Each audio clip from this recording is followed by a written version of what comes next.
जय माता दी। आज हम नवरात्रि का पहला दिन में हैं, जो कि माता शैलपुत्री का है।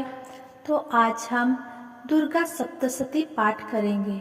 उससे पहले हमने आज सबको नवरात्रि दुर्गा पूजा का हार्दिक शुभकामनाएं के साथ आगे बढ़ते हैं। इस वीडियो में हम देखेंगे देवी कवच, अर्गला स्तोत्र, कीलक, आरती और दुर्गा सप्तशती पाठ का पहला अध्याय।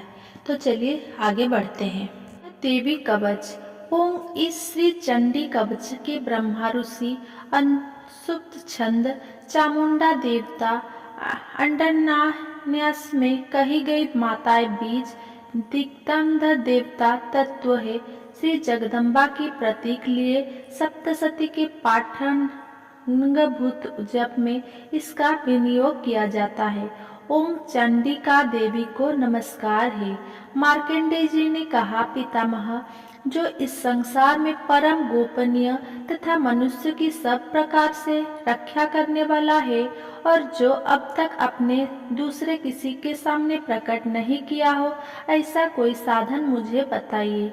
ब्रह्मा जी बोले, ब्रह्मान ऐसा साधन तो एक देवी का कवच ही है, जो गोपनीय से भी परम गोपनीय, पवित्र तथा संपूर्ण प्राणियों का उपकार करने वाला है। महामुनि उसे श्रवण करो। देवी की 9 मूर्तियां हैं, जिन्हें नवदुर्गा कहते हैं। उनके पृथक पृथक नाम बतलाए जाते हैं।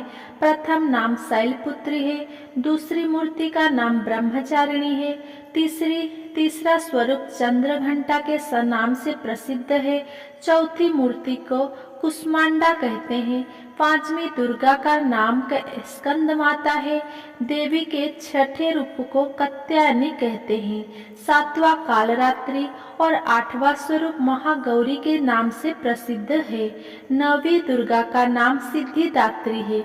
ये सब नाम सर्वज्ञ महात्मा वेद भगवान के द्वारा ही प्रतिपादित हुए हैं। जो मनुष्य अग्नि में जल रहा हो, रणभूमियों में शत्रुओं से घिर गया हो, विषय संकटों में फंस गया हो तथा इस प्रकार भय से आतुर होकर जो भगवती दुर्गा की शरण में प्राप्त हुए हो, उनका कभी कोई अमंगल नहीं होता। युद्ध के समय संकट में पड़ने पर भी उनके ऊपर कोई विपत्ति नहीं दिखाई देती। उन्हें शोक, दुख और भय की प्राप्ति नहीं होती। जिन्होंने भक्ति पूर्वक देवी का स्मरण किया है, उनका निश्चय ही अभ्युदय होता है। देवेश्वर जो तुम्हारा चिंतन करते हैं, उनकी तुम निसंदेह रक्षा करती हो। चामुंडा देवी प्रेत पर आरूढ़ होती है, बाराही भैंस पर सवारी करती है, ऐन्द्री का वाहन ऐरावत होती है, वैष्णवी देवी गरुड़ पर ही आसन जमाती है, महेश्वरी वृषभ पर आरूढ़ होती है, कौमारिका वाहन मयूर है, भगवान विष्णु की प्रियतमा लक्ष्मी देवी कमल के आसन पर विराजमान है और हाथों में कमल धारण किए हुए हैं। वृषभ पर आरूढ़ ईश्वरी देवी श्वेत रूप धारण कर रखा है। ब्राह्मी देवी हंस पर बैठी हुई है और सब प्रकार के आभूषणों से विभूषित है। इस प्रकार ये सभी माताएं इस प्रकार की योगा शक्तियों से संपन्न है। इनके सेवा और भी बहुत सी देवियां हैं जो इनका सिवा और भी बहुत सी देवियां हैं जो अनेक प्रकार से आभूषणों की शोभा से युक्त तथा नाना प्रकार के स्त्रोत से सुशोभित है। ये संपूर्ण देवियां क्रोध में भरी हुई है और भक्तों की रक्षा के लिए रथ पर बैठी दिखाई देती है। ये शंख, चक्र, गदा, शक्ति, हल और मुसल, खेटक और तोमर, परशु तथा पास, कुंत और त्रिशूल एवं उत्तम सांड धनुष आदि अस्त्र शस्त्र अपने हाथों में धारण करती है। दैत्यों के शरीर का नाश करना, भक्तों को अभय दान देना और देवताओं को कल्याण करना, यही उनके शस्त्र धारण का उद्देश्य है। कवच आरंभ करने के पहले इस प्रकार प्रार्थना करनी चाहिए। महान रौद्र रूप, अत्यंत घोर पराक्रम, महान बल और महान उत्साह वाली देवी देवी तुम महान भय का नाश करने वाले हो, तुम्हें नमस्कार है। तुम्हारी ओर देखना भी कठिन है। शत्रुओं का भय बढ़ाने वाली जगदम्बिके मेरी रक्षा करो। पूर्व दिशा में ऐन्द्री मेरी रक्षा करो। अग्नि कोण में अग्नि शक्ति, दक्षिण दिशा में बाराही तथा नेत्रोत्य कोण में खड्ग धारिणी मेरी रक्षा करो। पश्चिम दिशा में बारुणी और वायव्य कोण में मृग पर सवारी करने वाली देवी मेरी रक्षा करो। उत्तर दिशा में कौमारी और ईशान कोण में शूलधारिणी देवी रक्षा करो। ब्रह्माणी तुम ऊपर की ओर से मेरी रक्षा करो और वैष्णवी देवी नीचे की ओर से मेरी रक्षा करो। इसी प्रकार सबको अपना वाहन बनाने वाले चामुंडा देवी दसों दिशाओं से मेरी रक्षा करो। जया जया अपना वाहन, जया आगे से और विजया पीछे की ओर से मेरी रक्षा करो। वाम भाग में अजिता और दक्षिण भाग में अपराजिता रक्षा करो। उद्योतिनी शिखा की रक्षा करो। उमा मेरे मस्तक पर विराजमान होकर रक्षा करो। ललाट में मालाधारी रक्षा करो और यशस्विनी देवी मेरी भौवे का संरक्षण करे। भौवे के मध्य भाग में त्रिनेत्र और नथुनों की यमघंटा देवी रक्षा करे। दोनों नेत्रों के मध्य भाग में शंखिनी और कानों में द्वारवासिनी रक्षा करो। कालिका देवी कपाली के तथा भगवती शंकरी कानों के मूल भाग की रक्षा करो। नासिका में सुगंधा और ऊपर के ओठों में चर्चिका देवी रक्षा करो। नीचे की ओठों में अमृत कला तथा जिह्वा में सरस्वती देवी रक्षा करे। कैमारी दांतों की और चंडिका कंठ प्रदेश की रक्षा करे। चित्रघंटा गले की घंटी की और महामाया तामू के रहकर रक्षा करे। कामाक्षी ठोड़ी की और सर्वमंगला मेरी वाणी की रक्षा करे। भद्रकाली ग्रीवा में और धनुर्धरी पृष्ठवश में रहकर रक्षा करे। कंठ के बाहरी भाग में नीलग्रीवा और कंठ की नली में नलकुबेरी रक्षा करो। दोनों कंधों में खड्गिनी और मेरी दोनों भुजाओं में वज्रधारिणी रक्षा करे। दोनों हाथों में दंडिनी और अंगुलियों में अंबिका रक्षा करे। शूलेश्वरी नखों की रक्षा करे।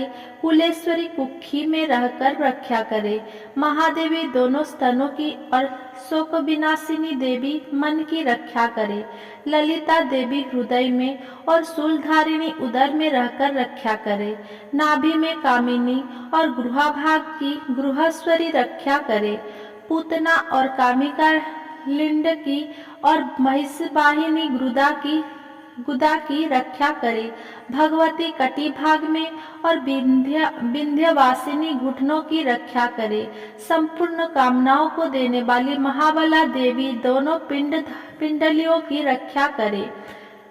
नरसिंगी दोनों घुंटियों की और तेजस्वी देवी दोनों चरणों की पृष्ठभाग की रक्षा करे। श्री देवी पैरों की अंगुलियों में और तलवासिनी पैरों के तलुओं में रहकर रक्षा करे। अपनी दाढ़ों के कारण भयंकर दिखाई देने वाली दष्टा कराली देवी नखों की और ऊर्ध्वकेशनी देवी केशों की रक्षा करे। रोमाबलियों के छिद्रों में कौबेरी और त्वचा की बागेश्वरी देवी रक्षा करे। पार्वती देवी रक्त, मज्जा, वसा, मांस, हड्डी और मेदों की रक्षा करे। आंतों की कालरात्रि और पित्तों की मुकुटेश्वरी रक्षा करे। मूलाधार आदि कमल कोश में प्रज्ञावती देवी, पद्मावती देवी कफ में चूड़ामणि देवी स्थित होकर रक्षा करे। नख के तेज की ज्वालामुखी रक्षा करे। जिसका किसी भी अस्त्र से भेदन नहीं हो सकता, वो अभेद्या देवी शारीरिक समस्त संधियों में रहकर रक्षा करे। ब्राह्मणी आप मेरे वीर्य की रक्षा करे। छत्रेश्वरी छाया की तथा धर्मधारिणी देवी मेरे अहंकार, मन और बुद्धि की रक्षा करे। हाथ में वज्र धारण करने वाली वज्रहस्ता देवी मेरे प्राण, अपान, व्यान, उदान और समान वायु की रक्षा करे। कल्याण में शोभित होने वाली भगवती कल्याण शोभना मेरे प्राण की रक्षा करे। उस रूप, गंध, शब्द और स्पर्श, इन विषयों का अनुभव करते समय योगिनी देवी रक्षा करे तथा सतगुण, रजगुण और तमोगुण की रक्षा सदा नारायणी देवी करे। बाराही आयु की रक्षा करे, वैष्णवी धर्म की रक्षा करे तथा चक्रिणी देवी यश, कीर्ति, लक्ष्मी, धन तथा विद्या की रक्षा करे। इंद्राणी आप मेरे गोत्र की रक्षा करे। चंडिके तुम मेरे पशुओं की रक्षा करो। महालक्ष्मी पुत्रों की रक्षा करे और भैरवी पत्नी की रक्षा करे। मेरे पथ की सुपथ तथा मार्ग की खेम करे रक्षा करे। राजा के दरबार में महालक्ष्मी रक्षा करे तथा सब और व्याप्त रहने वाली विजया देवी संपूर्ण भयों से मेरी रक्षा करे। देवी, जो स्थान कवच में नहीं कहा गया है, अतएव रक्षा से रहित है, अब वह सब तुम्हारे द्वारा सुरक्षित हो, क्योंकि तुम विजयशालिनी और पापनाशिनी हो। यदि आपने शरीर का भला चाहे तो मनुष्य बिना कवच के कहीं एक पग भी न जाए। कवच का पाठ करके ही यात्रा करे। कवच के द्वारा सब ओर से सुरक्षित मनुष्य जहाँ जहाँ भी जाता है, वहाँ वहाँ उसे धन लाभ होता है तथा संपूर्ण कामनाओं की सिद्धि करने वाली विजय की प्राप्ति होती है। वो जिस अभिष्ट वस्तु का चिंतन करता है, उसका निश्चय ही प्राप्त कर लेता है। वो पुरुष इस पृथ्वी पर तुलना रहित महान ऐश्वर्य का भागी होता है। कवच से सुरक्षित मनुष्य निर्भय हो जाता है। युद्ध में उसकी पराजय नहीं होती तथा वो तीनों लोक में पूजनीय होता है। देवी का यह कवच देवताओं के लिए भी दुर्लभ है। जो प्रतिदिन नियम पूर्वक तीनों संध्याओं के समय श्रद्धा के साथ इसका पाठ करता है, उसे देवी कला प्राप्त होती है तथा वो तीनों लोक में कहीं भी पराजित नहीं होता। इतना ही नहीं, वो अपमृत्यु से रहित हो 100 से भी अधिक वर्षों तक जीवित रहता है। मकरी, चेचक और कोढ़ आदि उसकी संपूर्ण व्याधियों नष्ट हो जाती है। कनेर, भांग, अफीम, धतूरे आदि का स्थावर विष, सांप और बिच्छू आदि के काटने से चढ़ा हुआ जंडम विष तथा अहिफेग और तेल के संयोग आदि से बनने वाला कृत्रिम विष, ये सभी प्रकार के विष दूर हो जाते हैं, उनका कोई असर नहीं होता। इस पृथ्वी पर मारण मोहन आदि जितने अभिचारित प्रयोग होते हैं तथा इस प्रकार के जितने मंत्र यंत्र होते हैं, वे सब इस कवच को हृदय में धारण कर लेने पर उस मनुष्य के देखते ही नष्ट हो जाते हैं। यही नहीं, पृथ्वी पर विचरने वाले ग्राम देवता, आकाशचारी देव विशेष, जल के संबंध से प्रकट होने वाले गण, उपदेशात्मक से सिद्ध होने वाले निम्न कोटि के देवता, अपने जन्म के साथ प्रकट होने वाले देवता, कुल देवता, माला, डाकिनी, साकिनी, अंतरिक्ष में विचरने वाली अत्यंत बलवती भयानक डाकिनियां, ग्रह, भूत, पिशाच, यक्ष, गंधर्व, राक्षस, ब्रह्म राक्षस, बेताल, कुष्मांड और भैरव आदि अनिष्ट कारक देवता भी हृदय में कवच धारण किए रहने पर उस मनुष्य को देखते ही भाग जाते हैं। कवचधारी पुरुषों को राजा से सम्मान वृद्धि प्राप्त होती है। ये कवच मनुष्य के तेज की वृद्धि करने वाले और उत्तम है।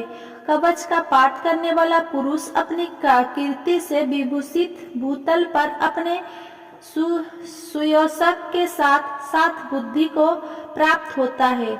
जो पहले कवच का पाठ करके उसके बाद सप्तशती चंडी का पाठ करता है, उसकी जब तक वन, पर्वत और कानूनों सहित यह पृथ्वी टिकी रहती है, तब तक यहाँ पुत्र, पौत्र आदि संतान पर संतान परंपरा बनी रहती है। फिर देह का अंत होने पर वो पुरुष भगवती महामाया के प्रसाद से उस नित्य परम पद को प्राप्त होता है जो देवताओं के लिए भी दुर्लभ है। वह सुंदर दिव्य रूप धारण करता है और कल्याणमयी शिव के साथ आनंद का भागी होता है। देवी कवच संपूर्ण। अतः अर्गला स्तोत्र। ओम इस श्री अंगला स्तोत्र मंत्र से विष्णु ऋषि अनुष्टम छंद श्री महालक्ष्मी देवता है। श्री जगदम्बा की प्रीति के लिए सप्तशती के पाठांग भूत जप में इसका विनियोग किया जाता है। चंडिका देवी को नमस्कार है। मार्कंडेय जी कहते हैं, जयंती, पंडंगला, काली, भद्रकाली, कपालिनी, दुर्गा, क्षमा, शिवा, धात्री, स्वाहा और स्वधा इन नामों से प्रसिद्ध जगदम्बे के तुम्हें मेरा नमस्कार है। देवी चामुंडे तुम्हारी जय हो। संपूर्ण प्राणियों की पीड़ा हरने वाला देवी तुम्हारी जय हो। सब में व्याप्त रहने वाली देवी तुम्हारी जय हो। कालरात्रि तुम्हें नमस्कार हो। मधु और कौटब को मानने वाला तथा ब्रह्मा जी को वरदान देने वाली देवी तुम्हें नमस्कार है। तुम मुझे रूप दो, जय दो, यश दो और काम क्रोध आदि शत्रुओं का नाश करो। महिषासुर का नाश करने वाली तथा भक्तों को सुख देने वाला देवी तुम्हें नमस्कार है। तुम रूप दो, जय दो, यश दो और काम क्रोध आदि शत्रुओं का नाश करो। रक्त बीज का वध और चंड मुंड का विनाश करने वाली देवी तुम रूप दो, जय दो, यश दो और काम क्रोध आदि शत्रुओं का नाश करो। शुंभ और निशुंभ तथा धूम्रलोचन का मर्दन करने वाली देवी तुम रूप दो, यश दो, जय दो और काम क्रोध आदि शत्रुओं का नाश करो। सबको द्वारा बंदित युगल चरणों वाली तथा संपूर्ण सौभाग्य प्रदान करने वाली देवी तुम रूप दो, जय दो, यश दो और काम क्रोध आदि शत्रुओं का नाश करो। देवी तुम्हारे रूप और चरित्र अचिन्त्य है। तुम समस्त शत्रुओं का नाश करने वाली हो। रूप दो, जय दो, यश दो और काम क्रोध आदि शत्रुओं का नाश करो। पापों को दूर करने वाली चंडिके जो भक्ति पूर्वक तुम्हारे चरणों में सर्वदा मस्तक झुकाते हैं, उन्हें रूप दो, जय दो, यश दो और उनके काम क्रोध आदि शत्रुओं का नाश करो। रंगों का नाश करने वाली चंडिके जो भक्ति पूर्वक तुम्हारी स्तुति करते हैं, उन्हें रूप दो, जय दो, यश दो और उनके काम क्रोध आदि शत्रुओं का नाश करो। चंडिके इस संसार में जो भक्ति पूर्वक तुम्हारी पूजा करते हैं, उन्हें रूप दो, जय दो, यश दो और उनके काम क्रोध आदि शत्रुओं का नाश करो। मुझे सौभाग्य और आरोग्य दो, परम सुख दो। रूप दो, जय दो, यश दो और मेरे काम क्रोध आदि शत्रुओं का नाश करो। जो मुझसे द्वेष रखते हैं, उनका नाश और मेरे बल की बुद्धि करो। रूप दो, जय दो, यश दो और मेरे काम क्रोध आदि शत्रुओं का नाश करो। देवी मेरा कल्याण करो, मुझे उत्तम संपत्ति प्रदान करो। रूप दो, जय दो, यश दो और काम क्रोध आदि शत्रुओं का नाश करो।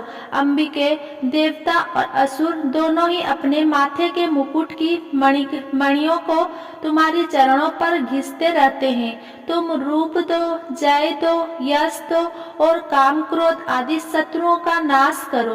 तुम अपने भक्त जन को विद्वान, यशस्वी और लक्ष्मीवान बनाओ तथा रूप दो, यश दो, जय दो, उनके काम क्रोध आदि शत्रुओं का नाश करो। प्रचंड दैत्यों का दर्प का दलन करने वाली चंडिके मुझ शरणागत को रूप दो, जय दो, यश दो और मेरे काम क्रोध आदि शत्रुओं का नाश करो। चतुर्मुख ब्रह्मा जी के द्वारा प्रशंसित चार भुजा धारिणी परमेश्वरी, तुम रूप दो, जय दो, यश दो और काम क्रोध आदि शत्रुओं का नाश करो। देवी अंबिके, भगवान विष्णु नित्य निरंतर भक्ति पूर्वक तुम्हारी स्तुति करते रहते हैं। तुम रूप दो, यश दो और काम क्रोध आदि शत्रुओं का नाश करो। हिमालय कन्या पार्वती के पति महादेव जी के द्वारा प्रशंसित होने वाली परमेश्वरी, तुम रूप दो, जय दो, यश दो और काम क्रोध आदि शत्रुओं का नाश करो। सचिपति इंद्र के द्वारा संद्राभव से पूजित होने वाली परमेश्वरी, तुम रूप दो, जय दो, यश दो और काम क्रोध आदि शत्रुओं का नाश करो। प्रचंडे भुजदंडे वाली, दैत्यों का घमंड चूर करने वाली देवी, तुम रूप दो, जय दो, यश दो और काम क्रोध आदि शत्रुओं का नाश करो। देवी अंबिके, तुम अपने भक्तजनों को सदा असीम आनंद प्रदान करती रहती हो। मुझे रूप दो, जय दो, यश दो और मेरे काम क्रोध आदि शत्रुओं का नाश करो। मन की इच्छा के अनुसार चलने वाली मनोहर पत्नी प्रदान करो, जो दुर्गम संसार सागर में तारने वाली तथा उत्तम कुल में उत्पन्न हुई हो, जो मनुष्य स्त्रोत का पाठ करके सप्तशती रूप महास्त्रोत का पाठ करता है, वह सप्तशती की जप संख्या से मिलने वाले श्रेष्ठ फलों को प्राप्त होता है, साथ ही वो प्रचुर संपत्ति भी प्राप्त कर लेता है। अतः कीलक, ओम इस श्री कीलक का मंत्र का शिव ऋषि अनुष्पद छंद श्री महासरस्वती देवता है। श्री जगदम्बा की प्रीति के लिए सप्तशती के पाठांगभूत जप में इसका विनियोग किया जाता है। ओम चंडिका देवी का नमस्कार है। मार्कंडेय जी कहते हैं, विशुद्ध ज्ञान ही जिनका शरीर है, तीनों वेद ही जिनके 3 दिव्य नेत्र है, जो कल्याण प्राप्ति के हेतु है तथा अपने मस्तक पर अर्धचंद्र का मुकुट धारण करते हैं, उन भगवान शिव को नमस्कार है। मंत्रों का जो अभिकीलक है, अर्थात मंत्रों की सिद्धि में विघ्न उपस्थित करने वाले साप रूपी कीलक का जो निवारण करने वाला है, उस सप्तशती स्तोत्रों को संपूर्ण रूप से जानना चाहिए और जानकर उसकी उपासना करनी चाहिए। यद्यपि सप्तशती के अतिरिक्त अन्य मंत्रों की जप में भी जो निरंतर लगा रहता है, वो भी कल्याण का भागी होता है। उसके भी उच्चाटन आदि कर्म सिद्ध होते हैं तथा उसे भी समस्त दुर्लभ वस्तुओं की प्राप्ति हो जाती है। तथापि जो अन्य मंत्रों का जप ना करके केवल इस सप्तशती नामक स्तोत्र से ही देवी को स्तुति करते हैं, उन्हें स्तुति मात्र से ही सच्चिदानंद स्वरूपिणी देवी सिद्ध हो जाती है। उन्हें अपने कार्य की सिद्धि के लिए मंत्र, औषधि तथा अन्य किसी साधन के उपयोगी के आवश्यकता नहीं रहती। बिना जप के ही उनके उच्चाटन आदि समस्त अभिचारित कर्म सिद्ध हो जाते हैं। इतना ही नहीं, उनकी संपूर्ण अभिष्ट वस्तुएं भी सिद्ध हो जाती है। लोगों के मन में यह शंका थी कि जब केवल सप्तशती की उपासना से अथवा सप्तशती को छोड़कर अन्य मंत्रों की उपासना से भी समान रूप से सर्व कार्य सिद्धि होते हैं, तब इनमें श्रेष्ठ कौन सा साधन है। लोगों की इस शंका को सामने रखकर भगवान शंकर ने अपने पास आए हुए जिज्ञासुओं को समझाएं कि यह एक सप्तशती नामक संपूर्ण स्त्रोत ही सर्वश्रेष्ठ एवं कल्याणमय है। तदनंतर भगवती चंडिका के सप्तशती नामक स्त्रोत का महादेव जी ने गुप्त कर दिया। सप्तशती के पाठ से जो पुण्य प्राप्त होता है, उसकी कभी समाप्ति नहीं होती, किंतु अन्य मंत्रों के जपजन्य पुण्य की समाप्ति हो जाती है। अतः भगवान शिव ने अन्य मंत्रों की अपेक्षा जो सप्तशती की ही श्रेष्ठता का निर्णय किया, उसे यथार्थ ही जानना चाहिए। अन्य मंत्रों का जप करने वाला पुरुष भी यदि सप्तशती के स्तोत्र और जप का अनुष्ठान कर ले तो वो भी पूर्ण रूप से ही कल्याण का भागी होता है। इसमें तनिक भी संदेह नहीं है। जो साधक कृष्ण पक्ष की चतुर्दशी अथवा अष्टमी को एकाग्रचित्त होकर भगवती की सेवा में अपना सर्वत्र समर्पित कर देता है और फिर उसे प्रसाद रूप में ग्रहण करता है, उसी पर भगवती प्रसन्न होती है, अन्यथा उनकी प्रसन्नता नहीं प्राप्त होती। इस प्रकार सिद्धि के प्रतिबंधक रूप किलक के द्वारा महादेव जी ने इस स्त्रोत की किलक कर रखा है, जो पूर्वोक्त रीति से निष्कीलन करके इस सप्तशती स्त्रोत का प्रतिदिन स्पष्ट उच्चारण पूर्वक पाठ करता है, वो मनुष्य सिद्धि हो जाता है, वही देवी का पार्षद होता है और वही गंधर्व भी होता है। सर्वत्र विचरते रहने पर भी इस संसार में उसे कहीं भी भय नहीं होता। वो अपमृत्यु के बस में नहीं पड़ता तथा देह त्यागने के अनंतर मोक्ष प्राप्त कर लेता है। अतः किलन ने जानकर उसका परिहार करके ही सप्तशती का पाठ आरंभ करे। जो ऐसा नहीं करता उसका नाश हो जाता है। इसीलिए किलक और निष्किलन का ज्ञान प्राप्त करने पर ही ये स्तोत्र निर्दोष होता है और विद्वान पुरुष इस निर्दोष स्तोत्र का भी पाठ आरंभ करते हैं। स्त्रियों में जो कुछ भी सौभाग्य आदि दृष्टिगोचर होता है वो सब देवी के प्रसाद का ही फल है। अतः इस कल्याणमय स्तोत्र का सदा जय जप करना चाहिए। इस स्तोत्र का मंद स्वर से पाठ करने पर स्वल्प फल की प्राप्ति होती है और उच्च स्वर में पाठ करने पर पूर्ण फल की सिद्धि होती है। अतः उच्च स्वर से ही इसका पाठ आरंभ करना चाहिए। जिनके प्रसाद से ऐश्वर्य, सौभाग्य, आरोग्य, संपत्ति, शत्रुनाश तथा परम मोक्ष भी सिद्धि होती है, उस कल्याणमयी जगदम्बा की स्तुति मनुष्य क्यों नहीं करते। इसके अनंतर रात्रि सूत्र का पाठ करना उचित है। पाठ के आरंभ शक्ति किलक स्तोत्र संपूर्णम। अब हम पढ़ेंगे श्री दुर्गा सप्तशती। पहला अध्याय। ओम प्रथम चरित्र के ब्रह्मा ऋषि महाकाली देवता गायत्री छंद नंद शक्ति रक्त दंडिता बीज अग्नि तत्व और रुद्रदेव स्वरूप है। श्री महाकाली देवता की प्रसन्नता के लिए प्रथम चरित्र के जप में विनियोग किया जाता है। ध्यान। भगवान विष्णु के 100 जापने पर मधु और कैटभ को मारने के लिए कमल जन्मा ब्रह्मा जी ने जिनका स्तवन किया था, उन महाकाली देवी का मैं सेवन करती हूँ। वे अपने 10 हाथों में खड्ग, चक्र, गदा, बाण, धनुष, परीख, शूल, भुसुंडी, मस्तक और शंख धारण करती है। उनके 3 नेत्र हैं। वे समस्त अंगों में दिव्य आभूषणों से विभूषित है। उनके शरीर का कांति नीलमणि के समान है तथा वे 10 मुख और 10 पैरों से युक्त है। ओम चंडी देवी को नमस्कार है। मार्कंडेय जी बोले, सूर्य के पुत्र साबर्णी जो 8वें मनु कहलाए जाते हैं, उनकी उत्पत्ति की कथा विस्तार पूर्वक कहता हूँ, सुनो। सूर्य कुमार महाभाग सर्पणी भगवती महामाया के अनुग्रह से जिस प्रकार मनंतर के स्वामी हुए, वही प्रसंग सुनाता हूँ। पूर्व काल की बात है। स्वरचिस मनवंतर में सूरत नाम के एक राजा थे, जो चैत्र वंश में उत्पन्न हुए थे।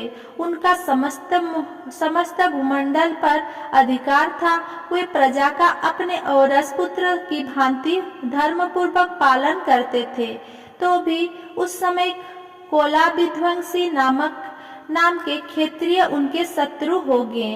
राजा सूरत की दंड नीति बड़ी प्रबल थी। उनका शत्रुओं के साथ संग्राम हुआ। यद्यपि कोला विध्वंसी संख्या में कम थे, तो भी राजा सूरत युद्ध में उनसे परास्त हो गए।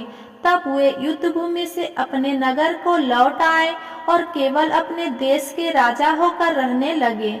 समूचे पृथ्वी से अब उनका अधिकार जाता रहा, किंतु वहां भी उन प्रबल शत्रुओं ने उस समय महाभाग राजा सूरत पर आक्रमण कर दिया। राजा का बल क्षीण हो चला था, इसीलिए उनके दुष्ट बलवान एवं दुरात्मा मंत्रियों ने वहां उनकी राजधानियों में भी राजकीय सेना और खजाने को हथिया लिया। सूरत का प्रमुख प्रभुत्व नष्ट हो चुका था, इसीलिए वे शिकार खेलने के बहाने घोड़े पर सवार हो वहां से अकेले ही एक घने जंगल में चले गए।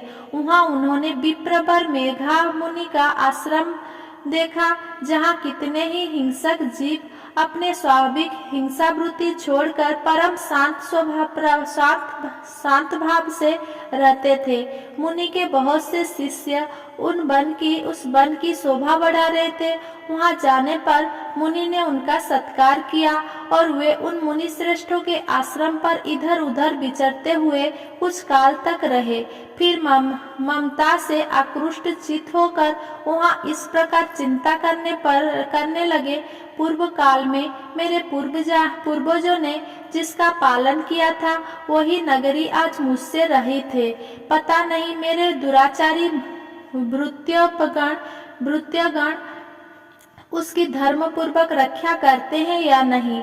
जो सदा मद की वर्षा करने वाले और शूरवीर था, वो मेरा प्रधान हाथी अब शत्रुओं के अधीन होकर ना जाने किन भोगों को भोगता होगा।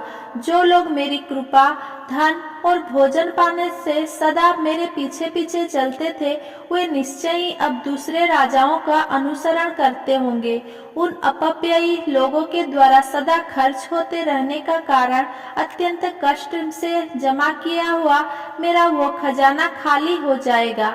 ये तथा और भी कई बातें राजा सूरत निरंतर सोचते रहते थे। एक दिन उन्होंने वहां विप्रवर मेघा के आश्रम के निकट एक वैश्य को देखा और उससे पूछा, भाई तुम कौन हो? यहाँ तुम्हारे आने का क्या कारण है? तुम क्यों शोकग्रस्त और अनम से दिखाई देते हो? राजा सूरत का यह प्रेम पूर्वक कहा हुआ वचन सुनकर वैश्य ने विनीत भाव से उन्हें प्रणाम करके कहा, राजन, मैं धनियों का कुल में उत्पन्न एक वैश्य हूँ। मेरा नाम समाधि है।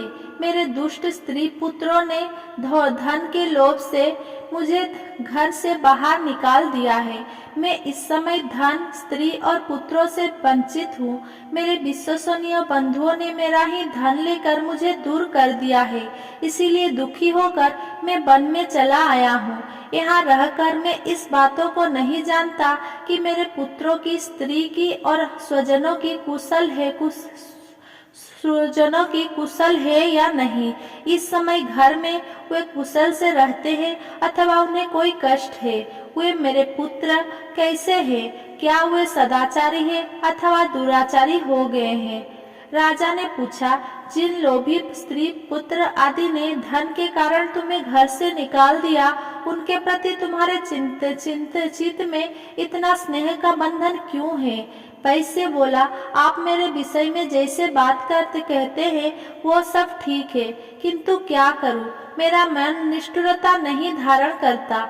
जिन्होंने धन के लोभ में पड़कर पिता के प्रति स्नेह, पति के प्रति प्रेम तथा आत्मीय जन के प्रति अनुराग को तिलांजलि दे मुझे घर से निकाल दिया है, उन्हीं के प्रति मेरे हृदय में इतना स्नेह है। महामते गुणहीन बंधुओं के प्रति भी जो मेरा चित्त इस प्रकार प्रेम मग्न हो रहा है, ये क्या है?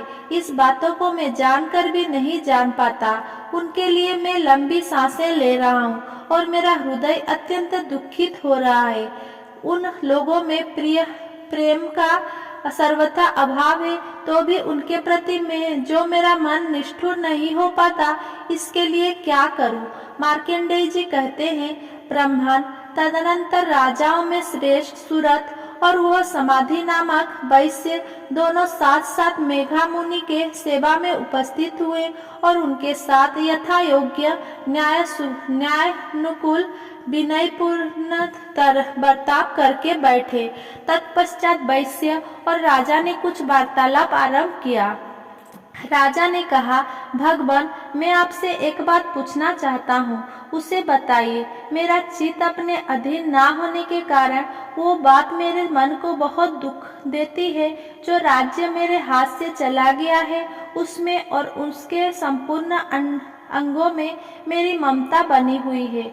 मुनि श्रेष्ठ, ये जानते हुए भी कि वो अब मेरा नहीं है, अज्ञानी की भांति मुझे उसके लिए दुख होता है। ये क्या है?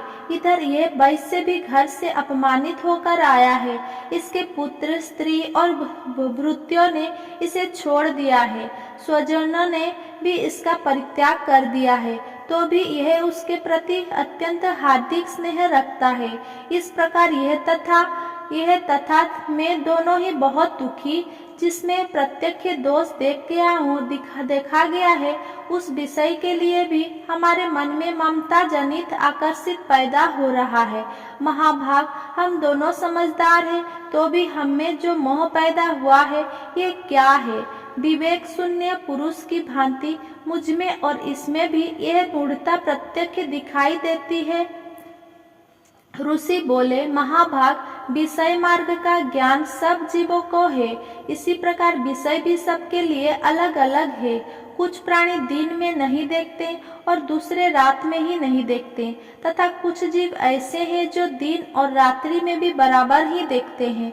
ये ठीक है कि मनुष्य समझदार होते हैं, किंतु केवल वे ही ऐसे नहीं होते। पशु, पक्षी और मृग आदि सभी प्राणी समझदार होते हैं। मनुष्य की समझ भी वैसे ही होती है जैसे उन मृग और पक्षियों की होती है, तथा जैसी मनुष्य की होती है वैसे ही उन मृग, पक्षी आदि की होती है। ये तथा अन्य बातें भी प्राय दोनों में समान ही है। समझ होने पर भी इन पक्षियों को भी तो दुख देखो, ये स्वयं भूख से पीड़ित होते हुए भी मोहबस बच्चों की चोंच में कितने चाव से अन्न के दाने डाल रहे हैं। नरश्रेष्ठ, क्या तुम नहीं देखते कि ये मनुष्य समझदार होते हुए भी लोग बस अपने किए हुए उपकार का बदला पाने के लिए पुत्रों की अभिलाषा करते हैं? यद्यपि उन सब में समझ की कमी नहीं है, तथापि वे संसार की स्थिति बनाए रखने वाले भगवती महामाया के प्रभाव द्वारा ममतामयी भंवर से युक्त मोह के गहरे गर्त में गिराए गए हैं। इसीलिए इसमें आश्चर्य नहीं करना चाहिए। जगदीश्वर भगवान विष्णु की योग निदारूपा जो भगवती महामाया है, उन्होंने यह जगत मोहित हो रहा है। वे भगवती महामाया देवी ज्ञानियों के भी चित्तों को बलपूर्वक खींचकर मोह में डाल देती है। वे ही इस संपूर्ण चराचर जगत की सृष्टि करती है, तथा वही प्रसन्न होने पर मनुष्य को मुक्ति के लिए वरदान देती है। वही पराविद्या, संसार बंधन और मोक्ष की हेतुभूता सनातनी देवी तथा संपूर्ण ईश्वर की भी अर्धीश्वरी है। राजा ने पूछा, भगवान, जिन्हें आप महामाया कहते हैं, वे देवी कौन है? ब्रह्मांड, उनका आविर्भाव कैसे हुआ तथा उनके चरित्र कौन कौन है? ब्रह्मावेताओं में श्रेष्ठ कौन है? ब्रह्मा श्रेष्ठ मनुष्य महस्य उन देवी का जैसा प्रभाव हो, जैसा स्वरूप हो और जिस प्रकार प्रादुर्भाव हुआ हो, वो सब मैं आपके मुख से सुनना चाहता हूँ। ऋषि बोले, राजन, वास्तव में तो वे देवी नित्य स्वरूपा ही है। संपूर्ण जगत उन्हीं का रूप है तथा उन्होंने समस्त विश्व को व्याप्त कर रखा है, तथापि उनका प्राकट्य अनेक प्रकार से होता है। वो मुझसे सुनो, यद्यपि वे नित्य और अजन्मा है, तथापि जब देवताओं का कार्य सिद्धि करने के लिए प्रकट होती है, उस समय लोक में उत्पन्न हुई कहलाती है। कल्प के अंत में जब संपूर्ण जगत एकान्नवर में निमग्न हो रहा था और सबके प्रभु भगवान विष्णु शेषनाग की सरिया बिछाकर योग निद्रा का आश्रय ले सो रहे थे, उस समय उनके कानों के मैल से दो भयंकर असुर उत्पन्न हुए।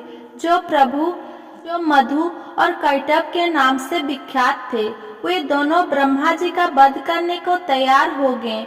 भगवान विष्णु के नाभि कमल से में विराजमान प्रजापति ब्रह्मा जी ने जब उन दोनों भयानक असुरों को अपने पास आया और भगवान को सोया हुआ देखा, तब एकाग्रचित होकर उन्होंने भगवान विष्णु को जगाने के लिए उनके नेत्रों में निवास करने वाली योग निद्रा का स्तवन आरंभ किया, जो इस विश्व की अधीश्वरी, जगत को धारण करने वाली, संसार का पालन और संहार करने वाली तथा तेज स्वरूप भगवान विष्णु की अनुपम शक्ति है। उन्हीं भगवती निद्रा देवी को भगवान ब्रह्मा स्तुति करने लगे।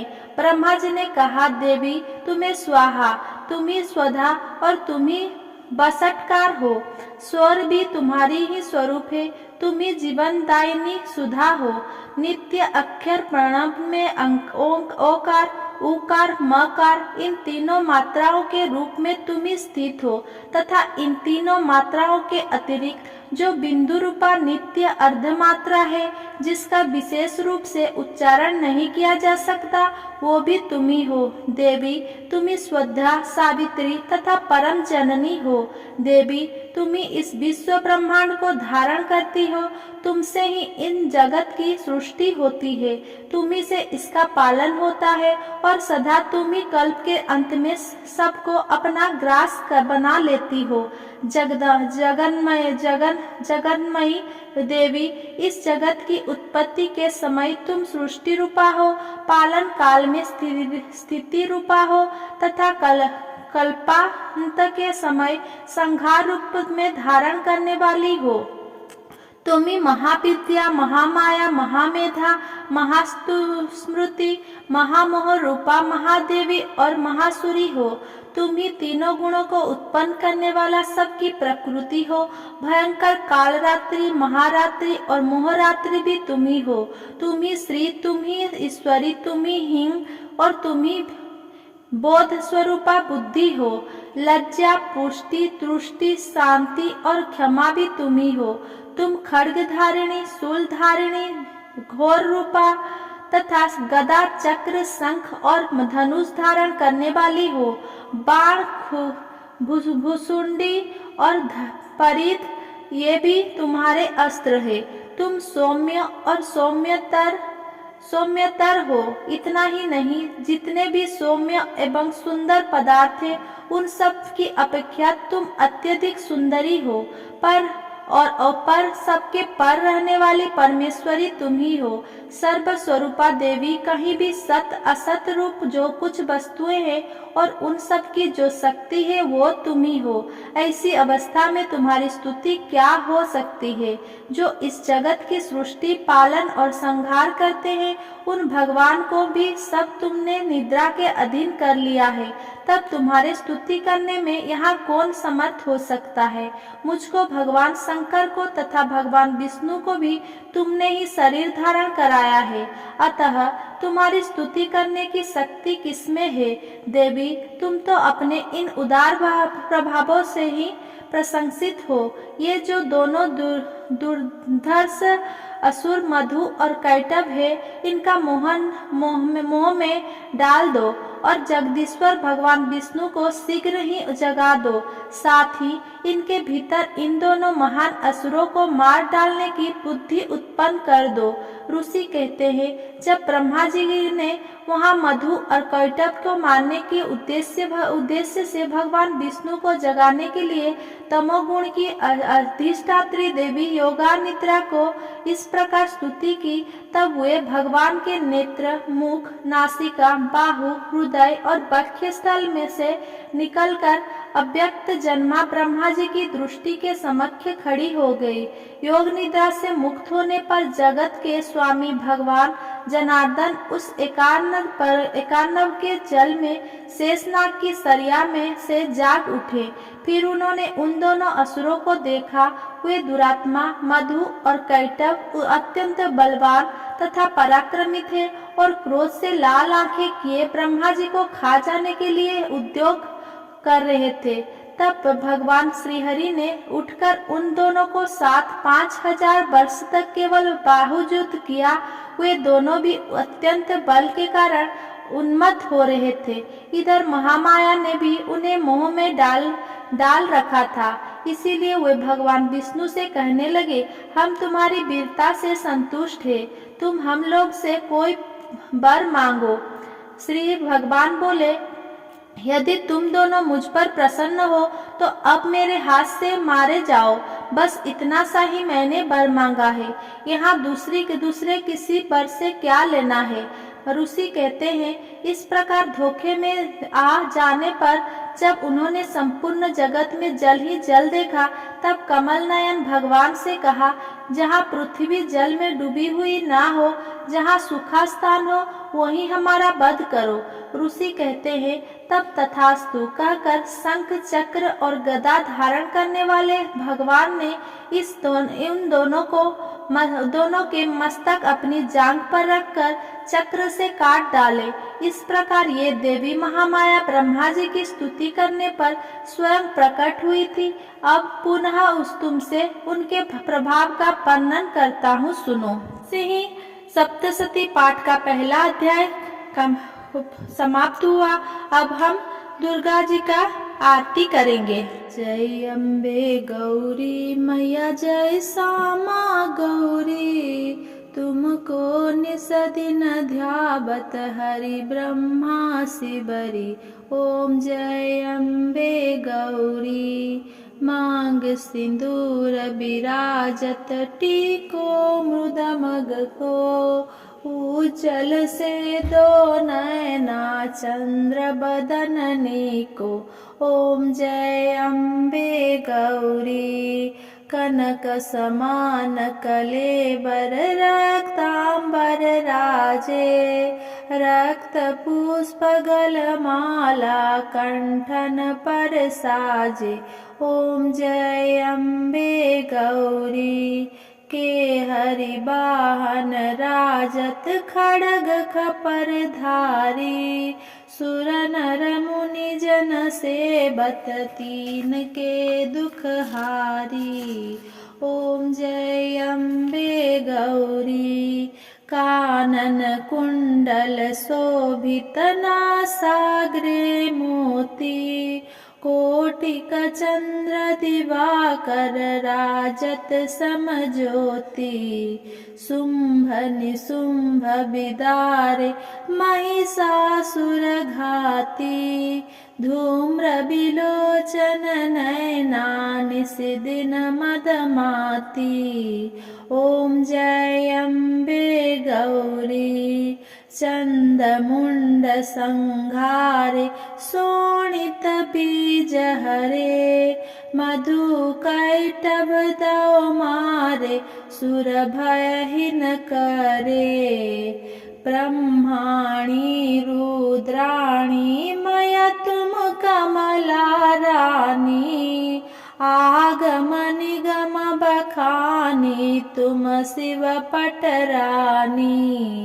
जय अम्बे गौरी, 64 योगिनी मंगल गावत, नृत्य करत भैरू, बाजत ताल मृदंगा और बाजत डमरू।